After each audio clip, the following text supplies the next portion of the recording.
요한계시록 너 뭐니? 라는 제목으로 함께 말씀을 나눠보도록 하겠습니다. 요한계시록을 딱 들으면 사역자들은 대부분 조금 부담감으로 남아있는 그런 성경 중에 하나입니다. 물론 창세기부터 요한계시록까지 쉬운 성경은 개인적으로 없다고 생각하지만 요한계시록이 가장 좀 부담이 가는 그런 성경이라고 생각이 되어집니다. 쉽게 이해하지 못하고 설교하기가 조금 부담스럽기도 합니다. 나만 그런가 해서 자료를 살펴봤더니 아니구나 라는 생각이 들어서 한편으로는 내심 기분이 좋기도 했습니다. 1517년의 종교개혁자 마틴 루터가 1522년에 그 성경을 독일어로 다 번역을 하게 됩니다. 그리고 그 라틴어로 된 성경을 모든 사람이 볼 수 있도록 독일어로 번역한 후에 앞에 서문을 쓰는데 이렇게 썼다고 합니다. 요한계시록 안에 무엇이 들어있는지 알지 못한다. 마치 벙어리 예언 같다라고 그렇게 기록을 하게 됩니다. 종교개혁자도 요한계시록을 좀 어렵게 생각하는구나라고 생각이 드는 그런 이야기였습니다. 그리고 우리가 알고 있는 존 칼빈도 역시 창세기부터 요한계시록 중에 요한계시록 빼고 다 주석을 썼는데 요한계시록은 주석을 쓰지 못했다고 합니다. 이유는 정확하게 모르겠지만 어쨌든 요한계시록을 건들지 못했다는 거죠. 로마의 기독교가 공인된 날이 있는데요. 313년 밀라노 칙령으로 인해서 로마에서 기독교가 정식으로 종교가 됩니다. 기독교 공인이 되었는데 그때까지만 하더라도 많은 그런 지도자들이 요한계시록은 과연 성경인가라는 그런 의문을 많이 가졌다고 그렇게 이야기합니다. 그래서 쉽지 않다는 이유로 오늘날 교회에서도 장례식에 가면 요한계시록 21장을 설교를 듣고 또한 교회에서는 또 이제 요한계시록 2장, 3장에 나와 있는 7교회 정도만 그렇게 설교를 들었던 기억이 있습니다. 그랬더니 어떤 문제가 생겨난지 아십니까? 신천지와 더불어서 많은 이단들이 기성교회 목사님은 요한계시록을 몰라, 다루지 못해 라고 그 비밀을 알지 못해 라고 하면서 기성교회 목사님들을 많이 비난했습니다. 그리고 많은 이단들이 자기 멋대로 성경을 이제 요한계시록을 이제 해석하면서 사람들을 미혹하게 됩니다. 그래서 주변에 많은 이단들이 나타나게 되었죠. 누구의 책임입니까? 배자민이 누구의 책임이죠? 네, 목사님들의 책임이 맞습니다. 네. 예수님의 재림의 날짜를 안다는 것, 자신이 세운 교회가 천년 왕국이라는 곳, 예수의 영과 신인 합의를 해서 자신이 예수라고 하는 사람, 그리고 요한계시록은 감춰오신 것이라서 자신만이 풀 수 있다라고 하는 사람들. 옛날에는 바코드가 666이라고 했는데 지금은 코로나를 이후로 그런 베리칩을 받는 사람들이 666이다. 그런 표를 받는다라고 이야기하면서 아직도 동성로에서 베리칩을 받는 사람들은 지옥에 갑니다라고 그렇게 떠들고 있다는 거죠. 그렇다면 어떻게 하면 좋겠습니까? 그거 하지 말라 그럴까요? 요한계시록이 어떤 책이고 어떻게 해석되고 어떻게 설교를 해야 되는지 우리가 잘 알려주면 될 것 같습니다. 그래서 제가 요한계시록을 조금 다뤄볼까 생각을 합니다. 요한복음의 저자는 이제 그 요한계시록의 저자는 요한인데요. 계시록을 기록했습니다. 왜 기록했을까요? 기록한 이유가 있겠죠, 그죠? 당연히 하나님께서 이 요한계시록을 기록하라고 했으니까 기록을 했을 것입니다. 모든 하나님의 말씀은 하나님의 영감으로 그렇게 기록되었기 때문에 이것은 논외로 하고 또 다른 이유가 과연 무엇일까요? 사도 바울이 64년에 로마에서 순교를 하게 됩니다. 그리고 이제 에베소에 자신의 제자였던 디모데에게 부탁을 합니다. 디모데야, 이제 내가 순교를 하게 되면 네가 에베소에 가서 그 교회를 잘 세우고 교회를 맡아서 목회를 하면 좋겠다라고 얘기합니다. 그런데 디모데도 에베소의 우상을 섬기는 5월 아데미 축제 때 많은 사람들이 흥분한 군중에 의해서 돌에 맞아서 이 디모데도 순교하게 됩니다. 그 이후에 이제 사도 요한이 에베소에 가서 그렇게 목회를 하게 됩니다. 이때 로마의 황제는 누구냐 하면 도미티아누스, 도미티안이 황제였는데요. 네로의 황제만큼이나도 이 사람을 핍박하고 자신이 신이라고 그렇게 우기면서 자신을 숭배받기로 한 그런 왕 중에 나쁜 왕이었습니다. 많은 박해가 있었다는 거죠. 도미티안을 신으로 숭배해야만 살아갈 수 있는 그런 시대가 바로 이 에베소였고 또한 그 시대였다는 거죠. 사도 요한이 이런 일이 있었다고 합니다. 요한이 길을 가다가 이제 도미티안 동상 앞을 지나가게 됩니다. 그 동상에 눈길을 주지 않자 그것을 지켜본 로마 군병들이 요한을 붙잡아 끌고 가게 됩니다. 이유는 무엇일까요? 왜 끌고 갔죠? 신으로 추앙받는 도미티안 동상에다가 인사, 경배를 하지 않았다는 죄를 뒤집어 쓴 것입니다. 어떻게 되었습니까? 요한은 먼저 감옥에서 독배를 마시게 됩니다. 그랬더니 죽었을까요? 살았을까요? 독배를 마셔도 죽지 않게 되었습니다. 그랬더니 이제 펄펄 끓는 기름 솥에 이 사도 요한을 던져버리게 됩니다. 마치 우리 구약의 그 사자굴에 떨어져서도 죽을 수밖에 없었지만 기적적으로 살아나온 다니엘처럼 이 사도 요한도 펄펄 끓는 기름 가마에서 구사일생으로 살아나오게 됩니다. 기적인 거죠. 그러자 로마는 깜짝 놀라서 이 사도 요한을 반모라는 지중해의 작은 섬으로 유배를 시켜버립니다. 유배를 보내면 조금 편하겠다라고 생각이 들지 모르겠지만 이 유배지였던 반모 섬은 사람들이 이제 죄 때문에 죄를 짓고 오게 되면 거기서 함께 그 돌을 채굴 하는 채석장에서 하루 종일 일을 하는 노예성과 같은 그런 곳이었다고 합니다. 끌려가서 땅을 파고 광산을 캐서 돌을 캐고 광산을 캤던 곳이 바로 그 작은 섬이었던 반모라고 이야기를 합니다. 고생이 이만저만이었겠죠, 그죠? 도미티안이 요한을 유배시켜버렸지만 1년 후에 도미티안 황제는 죽게 됩니다. 그리고 다음 황제였던 네르바 황제가 이 사도 요한을 석방시켜 주게 됩니다. 그래서 반모섬에서는 1년만 거기서 지내게 되는데요. 이 가운데 하나님의 계시를 받고 이 요한 계시록을 작성했다는 거죠. 나중에 좀 더 깊게 살펴보겠지만은 황제를 숭배한다는 것은 로마의 여러 신 중에 하나 정도 더 추가하는 것뿐입니다.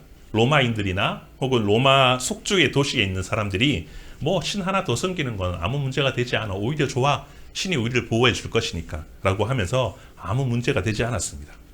도시에 상업을 하시는 분들은 자기 상점에 그 자신들이 섬기는 로마의 신상들을 하나씩 그렇게 세워놨다고 합니다. 그것을 보고 우리는 그 신상을 보면서 자신들이 그 신들이 우리를 보호해 주기도 하고 그 신상이 있음으로 말미암아 서로 조합, 길드를 형성해서 우리는 서로 상업을 하게 할 수 있고 또한 허가증을 부여받는 그런 의미로서 이렇게 신상을 하나씩 세워두었다고 합니다. 그 도시에서 상업을 할 수 있도록 일종의 허가를 받은 것이죠. 로마의 신들 중 하나를 섬긴다는 것은 바로 이런 의미이기도 합니다. 자신이 먹고 살 수 있는 방법이라는 거죠. 허가증이라는 겁니다. 그리고 여러 가지 모임에서 신들을 이야기하고 그리고 함께 그런 장소를 나누고 이야기를 하고 그런 모임들을 할 수 있는 권리를 가진다는 의미이기도 합니다. 이런 가운데 하나님을 믿었던 그리스도인들, 크리스찬들은 당연히 로마의 신상이나 황제를 숭배하지 않았겠죠. 그죠? 어떻게 되었을까요? 그들은 상업을 마음대로 하지 못하고 직업을 가질 수 있는 환경이 무척이나 어렵고 더군다나 로마의 신을 섬기지 않는 이유로 그들로부터 무신론자라고 그렇게 취급을 받게 됩니다. 저거 아무 신도 믿지 않는 저희가 만들어 놓은 그런 여호와 하나님을 믿는 사람들로 그렇게 치부된 것이죠. 그리스도인이 된다는 것은 직업을 가질 수가 없고 많은 박해를 경험해야 될 수밖에 없는 그런 상황인 것입니다. 더욱이 그리스도인들의 공동체는 서로를 이렇게 부릅니다. 형제, 자매라고 그렇게 부릅니다. 그래서 옆에 있는 많은 사람들이 오해로 쟤네들은 서로를 형제, 자매라고 부르는 걸 보니까 서로 근친상간을 하는 그런 사람이구나라고 나쁜 소문이 돌기도 했습니다. 그리고 예수님의 피와 살을 먹는다라는 성찬이 와전되어서 그들은 식인종이다라고 그렇게 사람들이 놀리고 그렇게 나쁜 인식을 퍼뜨렸다는 것이죠. 그리스도인이라고 하면은 로마에서 만든 신을 섬기지 않고 식인종이고 그리고 근친상간을 하는 사람들이고 이상한 사람으로 그렇게 몰렸다는 것이죠. 눈 딱 감고 그리스도인이 아니다라고 부정하고 하게 되면 자유인처럼 편히 살 수 있는 그런 환경이기도 했습니다. 예수님을 부인해. 믿지 마. 그리고 로마에 있는 신을 섬겨. 그러면 너는 자유가 보장되어 있고 먹고 사는 것이 보장되어 있어라고 한 것이죠. 16세기 일본 그리스도인들은 심한 박해를 받고 많이 죽어나갔다고 합니다. 예수님이 그려진 그림을 놓고 밟고 지나가면 살려주겠다라고 이야기합니다. 그러나 예수님의 그림을 밟지 않고 자신은 그리스도인이다라고 하면서 많은 사람들이 순교를 당한 장면을 알고 있습니다. 예수님을 밟고 지나가게 된다면 밟고 지나가는 그것들이 이제 후미에라고 하는데 이런 역사적 상황처럼 그리스도인들은 많은 갈등과 또 자신의 상황에서 내가 그리스도인임을 지켜나가야 할 수 있는 그런 판단력들이 흐려지고 때로는 예수님을 배반하기도 하고 어떤 사람들은 예수님을 더욱더 깊이 믿고 살아간 그런 시대가 바로 요한계시록에 나와 있는 1세기 후반의 이야기인 것이죠. 여러분이라면 먹고 사는 문제 그리고 자식들의 생사와 죽음 앞에서 어떤 결정을 하실 수 있겠습니까? 내가 예수님을 믿으면 직업을 가질 수가 없고 내가 예수님을 믿으면 자녀를 학교에 보낼 수 없다고 한다면 여러분은 어떤 결정을 하겠습니까? 더군다나 지금 사도 요한은 지도자는 그 자리에 없고 반모라는 섬에서 유배를 간 상황이었습니다. 지도자가 지금 자리에 없고 상황은 더욱더 심각하고 악화되어 있는데 그 가운데 예수님을 믿고 따르겠다라고 결심할 수 있는 그런 믿음과 결단력들이 그들에게 필요했다는 것이죠. 이 소식을 들었던 사도 요한은 반모섬에서 과연 무엇을 했을까요? 에베소와 더불어서 그 주변에 있던 소아시아 지역 7교회에 편지를 쓰게 됩니다. 그 내용이 바로 요한계시록의 이야기인 것이죠. 이런 상황이었다면 요한계시록에 나와 있는 이야기, 사도 요한이 쓴 내용들이 어떤 내용인지 짐작이 갈 겁니다. 걱정하지 마. 너희는 할 수 있어. 믿음을 지켜나가야 돼. 하나님이 우리를 도우실 거야. 저 로마 제국은 결국 망할 거야. 하나님 그렇게 하실 거야. 라는 그런 격려와 위로의 말씀들을 아마 이 요한계시록에 기록했다는 것이죠. 사실 그런 내용들이 바로 요한계시록의 내용들입니다. 이것이 첫 번째 요한계시록을 풀어가는 그런 키 포인트인데요. 근데 읽다 보면 조금 이상한 것이 있습니다. 뭐 4장이나 5장이나 6장에 가면 뭐 좀 쉬운 말로 쓰면 되겠는데 뭐 용이 나오고 이상한 말들이 나오고 뭐 대접이 나오고 나팔이 나오면서 예수님이 백마를 타고 오셔서 이들과 싸우는 그런 장면들, 마치 판타지 영화와 같은 그런 장면들이 나옵니다. 왜 이런 판타지 같은 장면들이 글로 쓰지 않고 약간 그림의 언어로 그렇게 기록을 했는지 우리가 생각해 볼 수 있는 이야기죠. 사도 요한이 짐승과 같은 로마 제국이 망할 것이라는 것을 쓰면서 그러니 참고 견뎌라 라고 하면서 7교회에 편지를 보낸다면 그 편지를 전달하는 로마 군인들이 오히려 그것을 보고 검열을 하고 편지를 전달하지 못했다는 것이죠. 편지를 전달할 수 있는 방법이 마치 암호와 같이 기록되어야지만 검열에서 통과되고 그 사람들에게, 크리스찬들에게, 교회에게 그 편지가 전달될 수 있기 때문인 것입니다. 20세기 초에 일어났던 세계대전을 보면 암호 해독병이라는 사람들이 있었습니다. 적들은 알 수 없으나 아군들은 그 기호나 문자를 통해서 명령을 잘 알 수 있도록 한 것이 바로 이런 암호들로 모스부를 통해서 그렇게 암호를 보낸 것이죠. 마치 이런 것과 같다는 거죠. 반모섬에서 사도 요한이 크리스찬들에게 교회에다가 너희들만 알 수 있는 그런 메시지로 내가 보낼 테니까 잘 듣고 힘을 내라고 그렇게 한 것입니다. 2000년이 지난 그 당시 사람들은 우리가 지금 요한계시록을 보는 것과 다르게 우리는 조금 더 어렵게 보일 수 있지만 그들은 어느 정도 쉽게 그것들을 알 수 있었던 이유가 있습니다. 왜냐하면 여러분이 알고 있는 다니엘서에 보면 7장 이후로 그런 환상적인 묵시적인 그런 글로 써 있기 때문입니다. 미리 이런 것을 알고 있었던 크리스찬들은 이런 묵시적인 글로 보면서 그들이 이런 내용이구나 하면서 힘을 낼 수가 있었다는 거죠.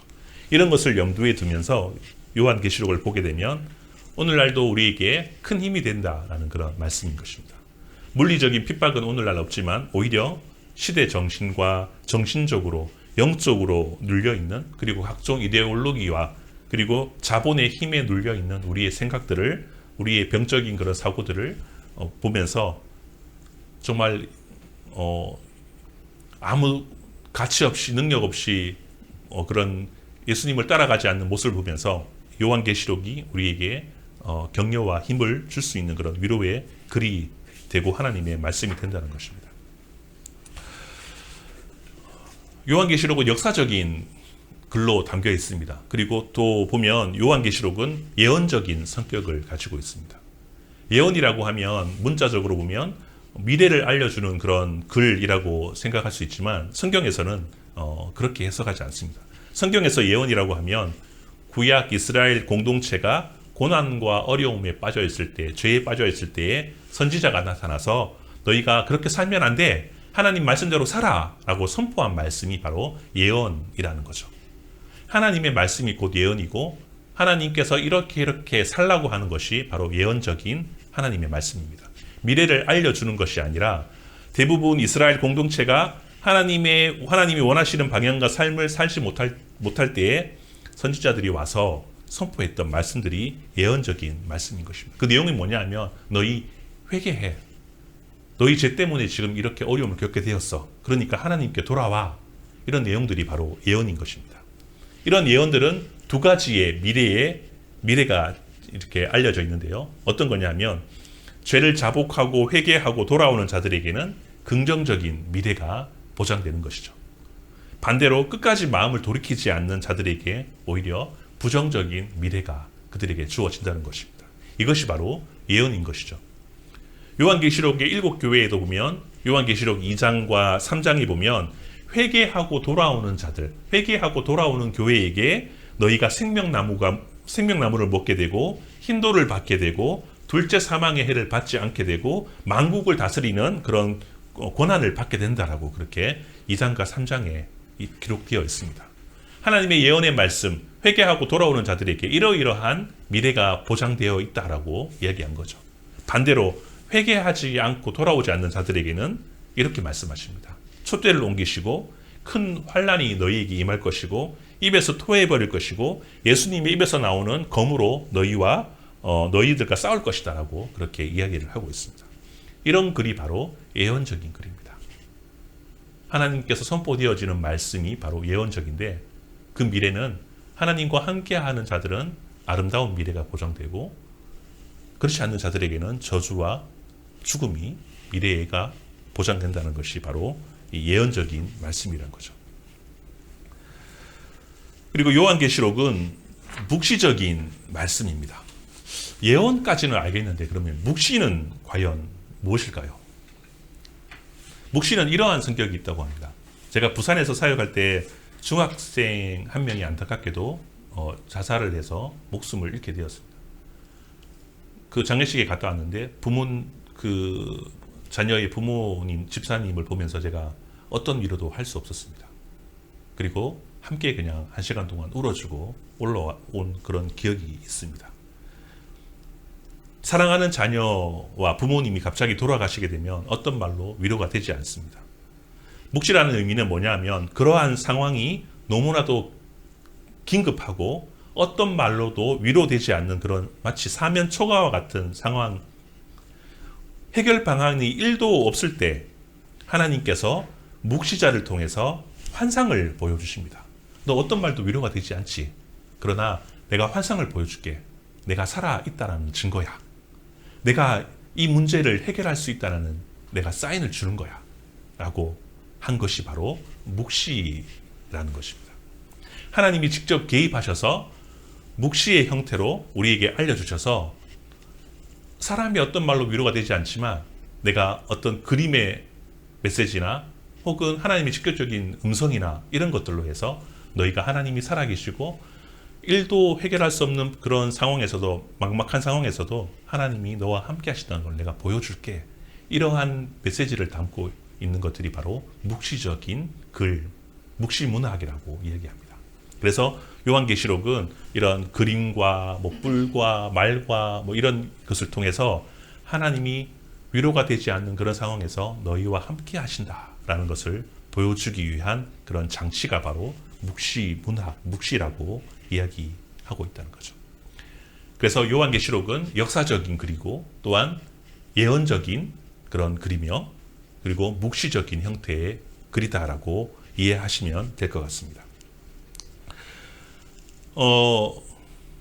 요한을 유배시킨 제국 정체가 곧 사탄이고 짐승이고 곧 망할 나라라고 글로 기록했다면 이 기록들이 교회에 전달되지 못했을 것입니다. 그래서 용이 나오고 바벨론이라는 게 나오고 여러 가지 뿔 모양 그리고 여러 가지 말 짐승들이 나와서 이러이러한 것들을 보여주면서 이스라엘 백성들이 이 용 그러면 지금 우리를 괴롭히고 있는 로마 제국이구나 라고 그렇게 이해를 했다는 거죠. 제국 로마 사람들은 이것을 이해하지 못하지만 편지를 읽는 하나님의 백성에게는 알려주는 그런 글들이 바로 요한계시록, 묵시적인 글이라는 거 성경은 이야기하고 있습니다. 마치 다니엘서 7장에 나와 있는 그런 내용과 비슷한 글이라는 것을 캐치하면서 요한계시록을 계속해서 우리가 읽어보고 같이 한번 나눠보기를 소망합니다.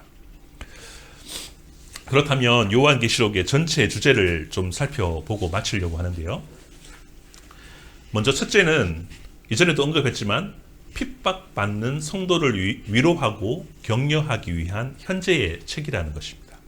다가올 미래를 그런 계산해서 미래를 대비하자고 하는 책이 아니라 지금 현재를 우리가 바라보자라는 것이죠. 2000년대 그 전에 현재를 바라보자는 이야기고 동일하게 오늘날 2000년 이후 21세기도 오늘날 우리 현재를 바라보자라는 그런 이야기입니다.